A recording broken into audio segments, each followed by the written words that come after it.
Hi, welcome to Fight It Show. We're analyzing solve pure kerfuffles from MMA world and beyond. Just karate chopping these suckers. Yeah, you and Charlie, or Mac. Sorry. I'm your host, Lexi Alden. Joining me as always is Kid Native Bloody Elbow and Eugene S. Robinson from Aussie.com, and author of Fight Everything You Ever Wanted to Know About Ass Kicking But Were Afraid You Get Your Ass Kicked for Asking. Collectively MMA Pancholes. Now, Eugene. Sir. Your country singer, Jason Aldean. UFC President Dana White put you on blast for picking to perform at SNL in New York City, live and in public view instead of UFC 216 in Las Vegas. How should you respond, if at all?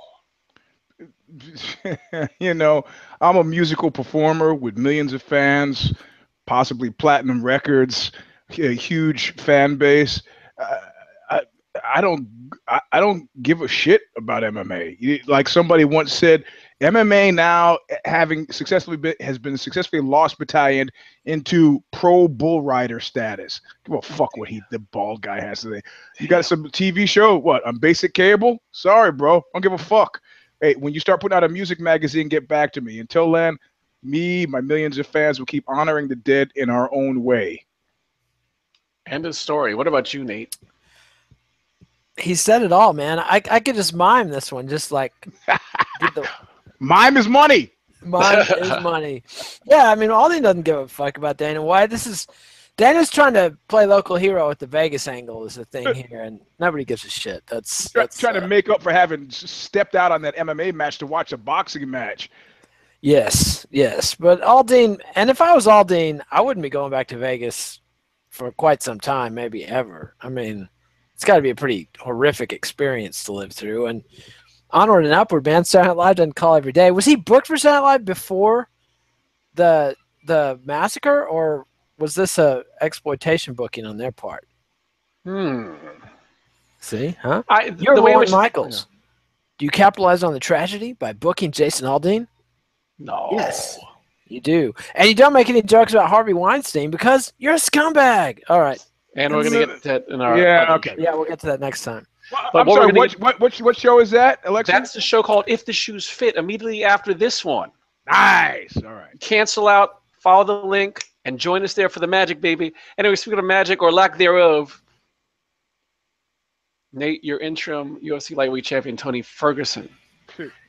Is it better for your mental and financial health to continue to call out Conor or just move on without McNuggets?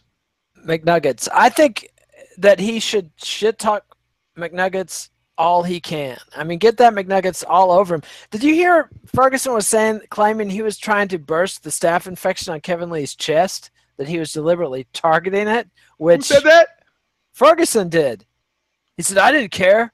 Somebody asked him, were you worried about the staph, your opponent having an obvious staph infection in the fight? Hell no, I was trying to punch it. I was like, dude, man. I mean, if you're seriously, you see a staph infection, a giant swollen abscess pus-filled infectious thing, and your thought is, I'm going to hit that and get it all over me. Infectious thing. Yeah, so I mean, he needs to talk up McGregor all he can, get in the press all he can. He was in TMZ today with the stupid staph infection story, so he's making some headway.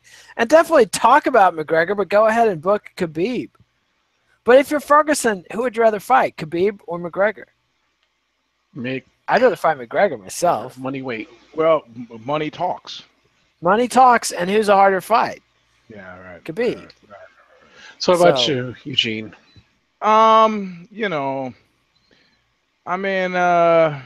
Ferguson is a personal disappointment to me. Both Kid Nate and I both had him to win, but having won, it's almost like the kind of guy that, like, when he books a successful fight and it was kind of all right, then Monday morning or Sunday he follows it with a blast at a huge country celebrity, putting the whole fucking shebang in the shitter. I mean, the guy is trying. He's trying to manufacture it. You know, you know what they've tried to no degree of large success. They've tried to create artificial meat.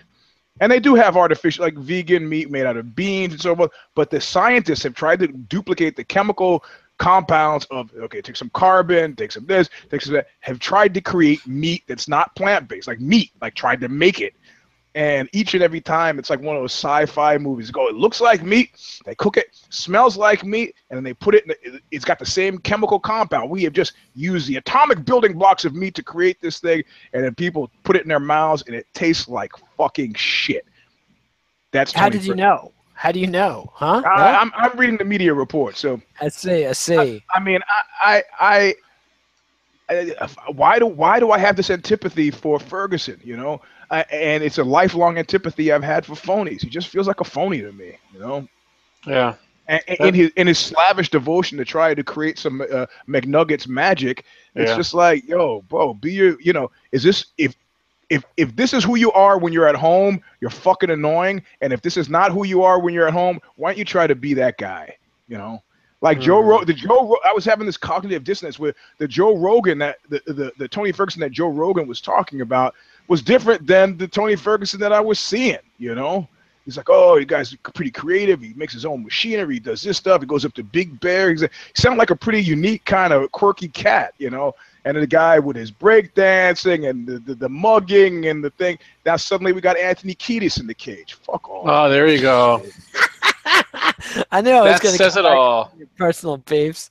Yeah, sorry. Well, that seems. So, but yeah, he needs to fight McNuggets because that's the only place the money is. And in order he's correct in this assumption that in order to drum up interest in him against McNuggets, he's gonna have to do something other than just win a fight. So good on him for trying, but it just wears thin on me.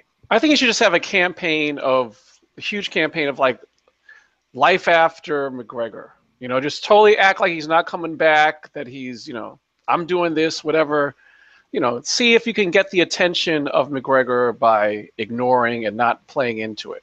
Yep. You know, because you know people are going to bring it up anyway. Just to be like, no, you know, he's not coming back for this. He doesn't want. He's not coming back for this. Or you go deep on it. You know, I mean, we've said this before. This has been a PR strategy we've advised before. Just go full crazy man. You know. Yeah, I get McGregor in the cage, man. It's gonna be like prison. I'm gonna get him up against the side. I'm gonna love him a long time. And people are like, what? You're creeping me out.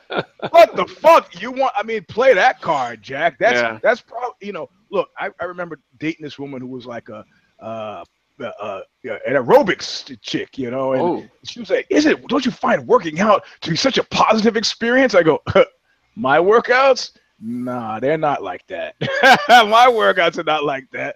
I'm like, fuck it, I'll show them. Laugh at me at the academy. I'll just, you know, my workouts are full of bitter recriminations. And, you know, there are a lot of fighters, I'm sure, who share that in common. You know, this is what you think you should say. What do you really want to say? And sometimes they really say it. Like those guys, those mean guys that we know in MMA, you know, those guys are kind of almost a breath of fresh air. The mean guy is a breath of fresh air. Yeah. Because he's not faking it, you know. Well, that sounds like a heel turn. Nate?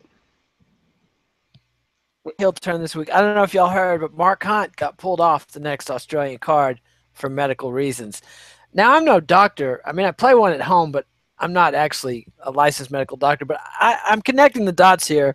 I think it has this is just a wild guess. I think it has something to do with the interview he did with Player's Voice when he said, I already have symptoms of brain damage.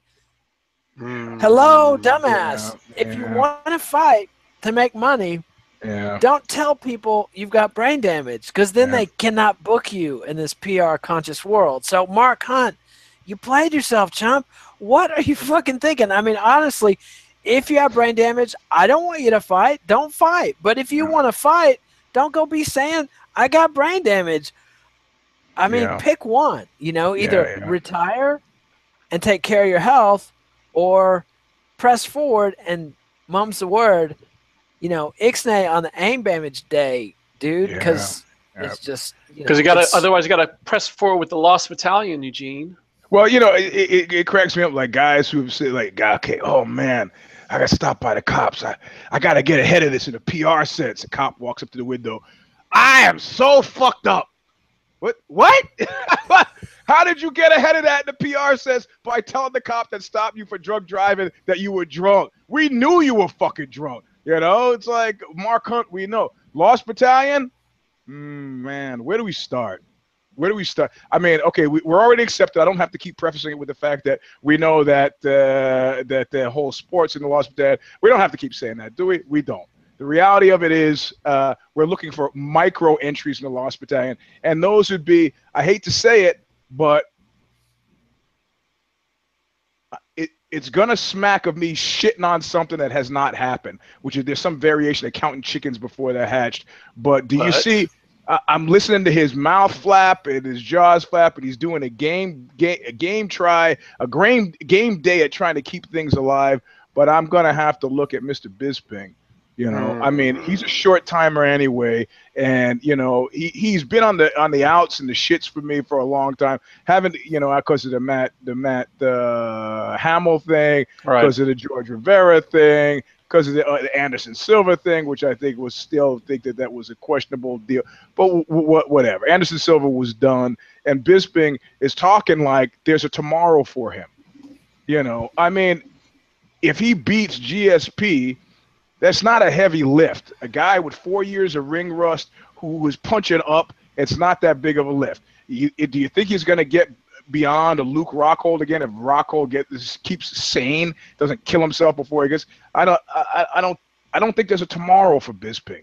But I'm glad that he's living that last day like it's his last day because it's his last day. But I'm going to have to say all the shit that he's been saying coming up to this fight. I know it's trying to build a fight, but man, oh man, it's fucking fumey to me. Man, oh Manischewitz. Well, thank you for joining us. Follow us on Twitter, Eugene S. Robinson and Alexio the Kid Nate. Facebook at MMA Pancholes. Please give us a thumbs up, Eugene. And I might throw Stephen Wonderboy Thompson in there too. Sorry. There we go. Yep. Yeah, elaborate on that because dude is not now. Oh, yeah, that's right. Leave comments on YouTube. Subscribe to MMANation.com on YouTube, MMA Nation on iTunes. Visit Bloody Elbow. Buy Oxbow's Thin Black Duke, wherever fine music sold. And immediately following the show, be sure to check out a new non-MMA show, If the Shoes Fit.